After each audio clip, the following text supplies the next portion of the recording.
হবে না, কি বলেন হবে? কিন্তু এটা আমরা বুঝতেছি না।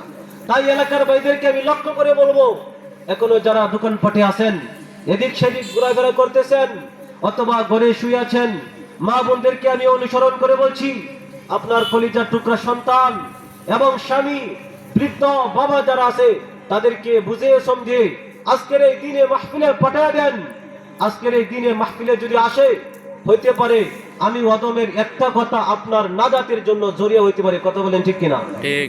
কার কথা আমাদের অন্তরে পড়ে, কার কথার মাধ্যমে আমি আল্লাহর ওলি হয়ে যেতে পারি, কার কথাটা আমার অন্তরে পড়ার কারণে আমার মনটা যদি নরম হয়ে যায়, তাহলে আল্লাহ তাআলা আমার জিন্দগির সমস্ত গুনাহ মাফ করে দেয়। কেউ কি বলতে পারে? কেউ বলতে পারে না। তাই আমি যুবক ভাই এবং বৃদ্ধ বাবাজি যারা আছেন, সবাইকে আমি অনুরোধের সুরে বলছি, আপনারা দোকানপাটে বসে না থেকে, রাস্তাঘাটে এদিক সেদিক ঘোরাফেরা না করে, ঘরের মধ্যে শুয়ে না থেকে আজকের এই দিনে মাহফিলে চলে আসুন। হইতে পারে একটা কথা আমাদের জীবনকে পরিবর্তন করে দিতে পারে। তো মুহতারাম হাজিরিন, আমি যেই কথা বলতেছিলাম, আল্লাহ তাআলা আমাদেরকে দুনিয়াতে পাঠাইছেন, কিন্তু আল্লাহ তাআলা আমাদের জন্য রাস্তা বলে দিয়েছেন। আল্লাহ বলেন ওয়াহাদাইনাহুন নাজদাইন, আমি আল্লাহ দুটি রাস্তা দিলাম। একটি রাস্তা হচ্ছে জান্নাতের রাস্তা, আর আরেকটি রাস্তা হচ্ছে জাহান্নামের রাস্তা। জান্নাতের রাস্তায় যদি হাঁটো বান্দা, তাহলে তুমি জান্নাতে চলে যাইবা, আর জাহান্নামের রাস্তায় যদি হাঁটো তাহলে তুমি জাহান্নামে চলে যাইবা। আল্লাহ তাআলা আমাদের জন্য দুটি রাস্তা বর্ণনা করে দিয়েছেন, কোরআনে কারীমের মধ্যে স্পষ্টভাবে এটাকে ব্যক্ত করে দিয়েছেন। তাই আমাদের কোনটা জান্নাতের রাস্তা, কোনটা জাহান্নামের রাস্তা, সেটা থেকে আমাদের বাঁচতে হবে, বাঁচার জন্য চেষ্টা করতে হবে। মুহতারাম হাজিরিন, আমরা এই দুনিয়াতে অনেক গুনাহ করি। গুনাহ করে না এমন কেউ নাই, আছে নাকি? গুনাহ করে না এমন কেউ নাই। আমি হুজুর আছি, আমারও গুনাহ আছে। আপনারা যারা শ্রোতা আছেন, আপনাদেরও গুনাহ আছে। গুনাহ নাই এমন কেউ নাই, কিন্তু গুনাহ হবে ঠিক আছে, কিন্তু গুনাহ হইলেও গুনার উপর অটল থাকা যাবে না। আমি যদি রাস্তা দিয়ে হাঁটি, মনে করেন কথার কথা আমি সিদ্ধি বাজারে যাব, সিদ্ধি বাজারে যাইতে গেলে দোলাবালু আছে না নাই? বিভিন্ন গাড়ি ঘোড়া দোলাবালু আছে না নাই? লাগতেই পারে। তাই আমার সিদ্ধি বাজারে যাওয়া লাগবে। যাইতে গেলে আমার কাপড় ময়লা হইতে পারে, আমার শরীরের মধ্যে ময়লা লাগতে পারে, কিন্তু কি করতে হবে?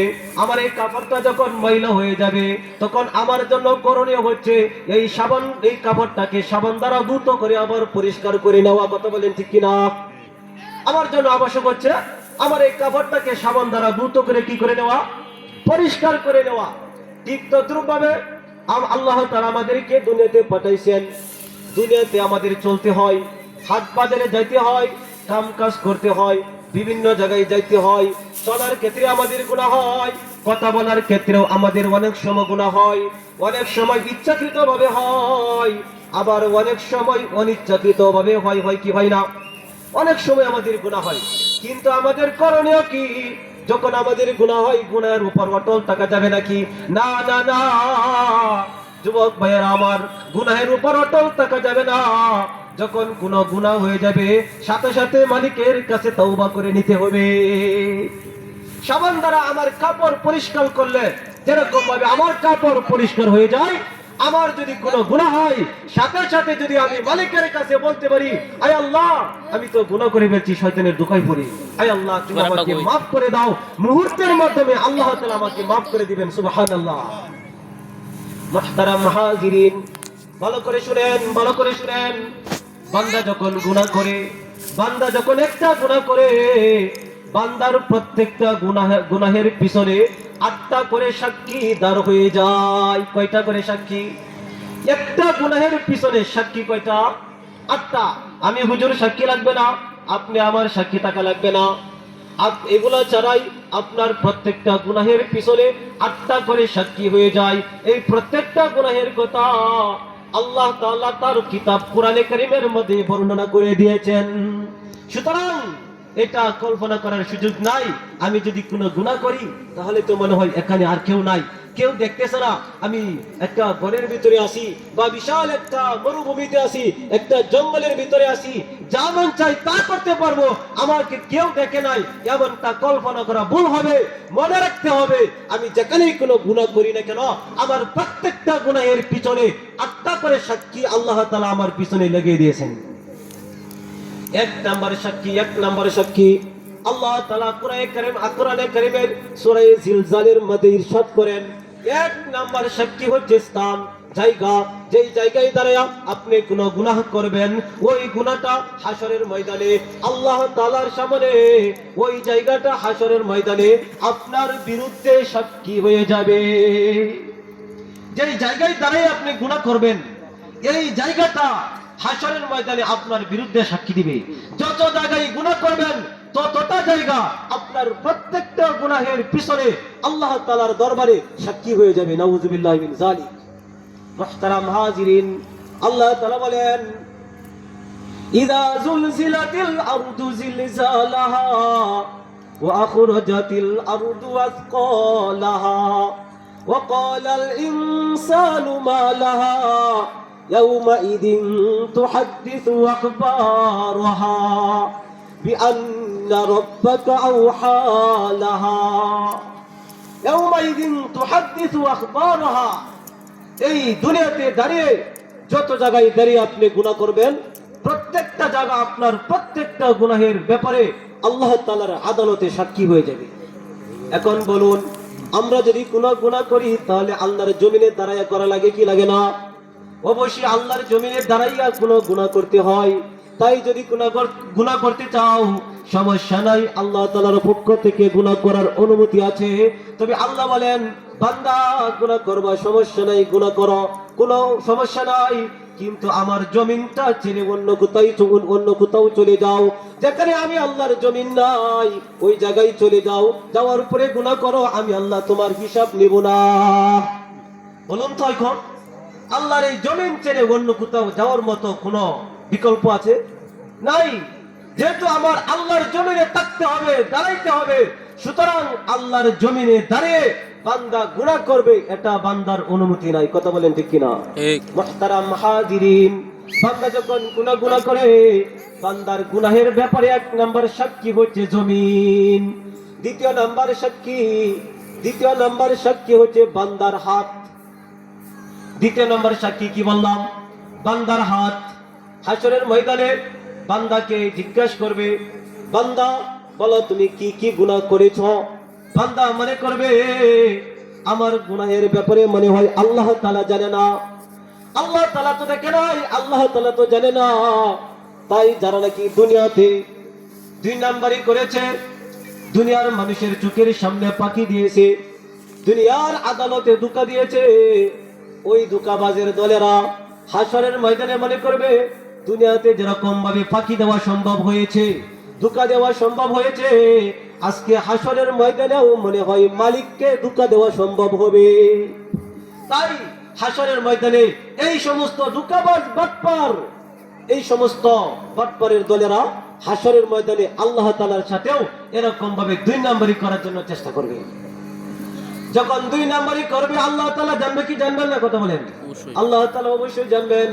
তাই আল্লাহ তাআলা সূরা ইয়াসিনের মধ্যে বলেন, আল ইয়াউমা নাখতিমু আলা আফওয়াহিহিম। আমি আল্লাহ হাশরের ময়দানে বান্দার এই মুখের মধ্যে মোহর মেরে দিব। বান্দা তার এই মুখ দ্বারা, এই জবান দ্বারা আর কোনো কথা বলতে পারবে না। এই জবান দ্বারা আর কোনো কথা বলতে পারবে না। বান্দা তার জবান দ্বারা এই কথা বলার সুযোগ নাই, আমি তো অমুক গুনাহ করি নাই, অমুক গুনাহ করি নাই। আল্লাহ তাআলা মুখের মধ্যে মোহর মেরে দিবে। আল্লাহ বলেন, আল ইয়াউমা নাখতিমু আলা আফওয়াহিহিম ওয়া তুকাল্লিমুনা আইদিহিম ওয়া তাশহাদু আরজুলুহুম বিমা কানু ইয়াকসিবুন। আল্লাহ বলেন, মোহর মধ্যে মোহর মেরে দিব। আমি আল্লাহ তোমার হাতকে জিজ্ঞাসা করব, হে হাত, বলো আমার এই বান্দা তোমার এই হাত দ্বারা কি কি গুনাহ করেছে। আজকের এই হাত কোনো কথা বলতে পারে না। হাশরের ময়দানে আমার এই হাত দ্বারা আমি যত গুনাহ করেছি, যত জায়গায় আমি আমার এই হাত দ্বারা অন্যায় অপরাধ করেছি, চুরি করেছি, ডাকাতি করেছি, যেখানে হাত দেওয়া যায় নাই ওই জায়গায় হাত দিয়েছি, হাসরের ময়দানে আমার এই হাত আমার বিপক্ষে আল্লাহর আদালতে সাক্ষী দিবে। সুতরাং 2 নম্বরই করার কোনো সুযোগ নাই। তাহলে গুনাহের ব্যাপারে 2য় নাম্বার সাক্ষী হচ্ছে আমার হাত। 3য় নাম্বার সাক্ষী আল্লাহ বলেন ওয়াতাশহাদু আরজুলুহুম বিমা কানু ইয়াকসিবুন। বান্দার এই 2টা পা, এই 2টা পা দ্বারা যত জায়গায় গুনাহ করেছে, অন্যায় করেছে, অপরাধ করেছে, এই 2টা পা তত জায়গায় আল্লাহ তাআলার দরবারে সাক্ষী হয়ে দাঁড়িয়ে যাবে। এই পা আল্লাহর আদালতে বলবে, আয় আল্লাহ, এই 2টা পা তো তুমি এই 2টা পা দ্বারা কোনো গুনাহের কাজে যাওয়ার জন্য দিয়েছিলে না। তুমি তোমার বান্দাকে এই 2টা পা কোনো গুনাহের আড্ডাখানায় যাওয়ার জন্য দিয়েছিলে না। তুমি তো এই 2টা পা দিয়েছিলে বান্দাকে, বান্দা এই 2টা পা দ্বারা তোমার ঘর মসজিদে যাবে, এই 2টা পা দ্বারা হেঁটে হেঁটে মাদ্রাসায় যাবে, এই 2টা পা দ্বারা জিহাদের ময়দানে দৌড়াবে, এই 2টা পা দ্বারা কল্যাণকর কাজে যাবে। কিন্তু আয় আল্লাহ, তোমার বান্দা এই 2টা পাকে খারাপ কাজে ব্যবহার করেছে। এই 2টা পা, এই পা, যেই পায়ের মধ্যে আজকে অসুস্থ হলে, যেই পায়ের মধ্যে কোনো সমস্যা হলে আমি ডাক্তারের কাছে দৌড়াই, চিকিৎসা করার জন্য পাগল হয়ে যাই, এই 2টা পা হাসরের ময়দানে আমি আল্লাহর সামনে, আমি আমার ব্যাপারে আল্লাহর সামনে এরকম ভাবে সাক্ষী হয়ে দাঁড়িয়ে যাবে।